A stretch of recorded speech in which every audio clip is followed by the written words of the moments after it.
अस्सलाम वालेकुम, मैं हूं आमिर मिर्ज़ा और आप देख रहे हैं क्राइम वॉच।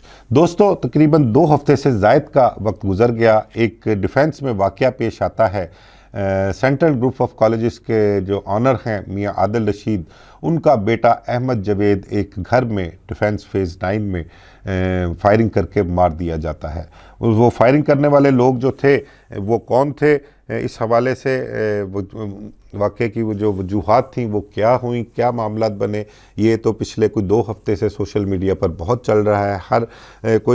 हर किसी ने इसके बारे में बात भी की है और डिटेल्स भी शेयर की हैं।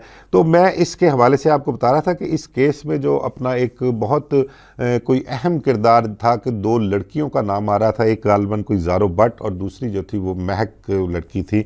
एक मियाँ विक्की का भाई माया था, ये भी एक किरदार उस केस में शामिल थे। लेकिन जो FIR दर्ज हुई थी वो दर्ज हुई थी एक अब्दुल्ला नामी शख्स और दूसरा अबू बकर नामी शख्स जो था। ये 2 नामजद मुलजम थे इस FIR के। इसके अलावा कोई 6-7 लोग मेरा ख्याल नामालूम थे इसमें। तो वो FIR दर्ज होने के बाद जो मामला जिस तरह से चलते रहे वो उस तरह से सब आपके सामने रिपोर्ट भी की है, आपके सामने रखे भी। अबू बकर पेश हो गया, उसके 3 गनमैन पेश हो गए, अब्दुल्ला ने ज़मानत करवा ली, बल्कि परसों तारीख भी थी, उसकी कोई तारीख भी पड़ ली है, डेट ज़मानत की। वो शामिल तफ्तीश हुआ या नहीं हुआ अभी इस तरह इसके मुतल्लिक़ कुछ पता नहीं। और दूसरा वो जो लड़कियां 2 पुलिस की स्टिल हिरासत में थीं और माया जो था वो उनसे भी तफ्तीश की गई, उनके भी तफसील से बयान लिए गए और तमाम तर तफसीलात उस हवाले से हासिल की गई। तो अब जो पता लगा है कि एक तो पहले माया जो था, मियाँ माया, उसको पुलिस ने उसका तफसीली बयान लिया, फिर उसके बाद उसको छोड़ दिया था। और इसके मुतल्लिक मुद्दइयों की रजामंदी थी, मुद्दइयों को बताकर उनकी इजाज़त से उसको छोड़ा, क्योंकि उनका ये कहना था कि हम किसी बेगुनाह को जो है वो इस केस में फंसाना नहीं चाहते, और अगर जो इस केस में गुनहगार है तो उसको हम छोड़ेंगे नहीं, उसको माफ़ी नहीं देंगे, उसके ख़िलाफ़ हम आखिरी हद तक कानूनी जंग लड़ेंगे। ऐसा कहना है मियाँ आदिल रशीद और उनके फैमिली के जो मेंबरान हैं उनका कहना है।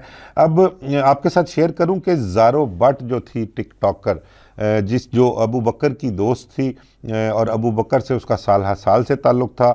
अबू बकर के अलावा कहते हैं कि पहले जो था ये अबू बकर की फैमिली के ही किसी एक शख्स के साथ उसका पहले ताल्लुक़ था और उसके बाद फिर इसका गहरा ताल्लुक़ अबू बकर से बन गया था।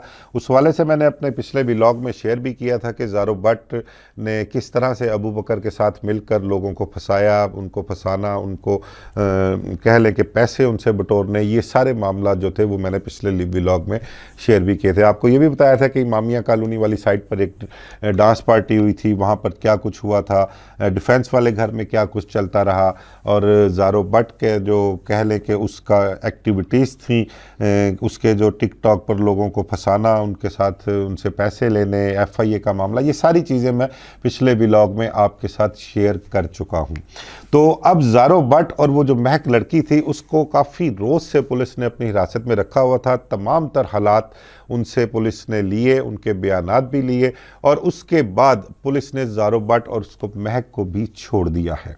और उनको छोड़ा भी मुद्दई हजरात की जो थी वो कह लें कि मुद्दई पार्टी की रजामंदी से छोड़ा है। मैंने पहले ही आपको बताया कि उन्होंने कहा है कि हमारा इन चीज़ों से कोई लेना देना नहीं कि वो उसमें आप उसको लड़कियों को छोड़ते हैं या नहीं छोड़ते।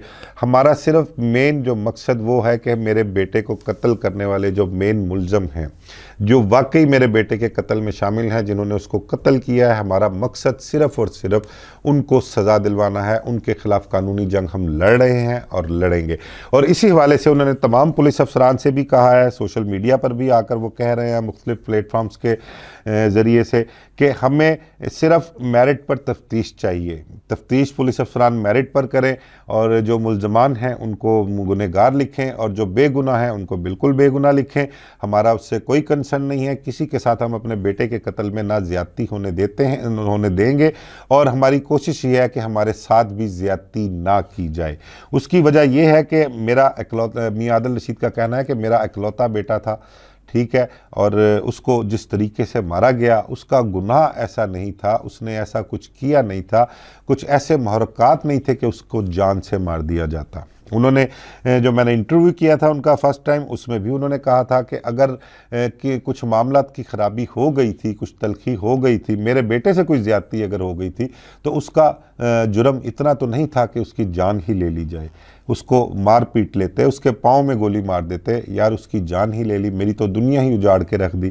ایک اس کا 3 سال کا کم سن بیٹا، جوان اس کی بیوی بیوہ ہو گئی، ماں کی گود اجاڑ دی۔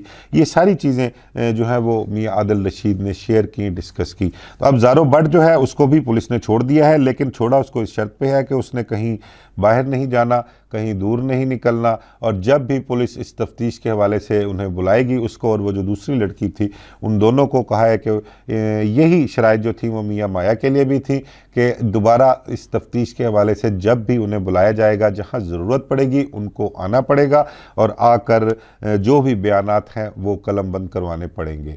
اس حوالے سے بس یہ ایک چھوٹی سی اپڈیٹ تھی کہ اس کو زارو بٹ کو اور لڑکیوں کو بھی چھوڑ دیا گیا ہے، یہ آپ کے ساتھ میں نے شیئر کرنی تھی۔ اس کیس کی تفتیش جاری ہے، تو اب دیکھتے ہیں کہ آگے آنے والے دنوں میں اس کیس کے حوالے سے پولیس افسران جو ہے وہ کیا فائنڈنگ لکھتے ہیں، گنہگار کو گنہگار لکھتے ہیں، یا اس میں کہیں نہ کہیں کسی کو کچھ فیور بھی دی جائے گی۔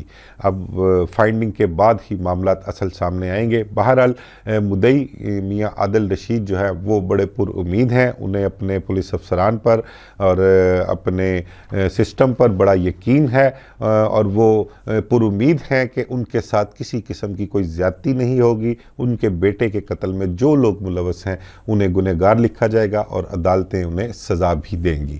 مجھے اجازت دیجیے، اللہ حافظ۔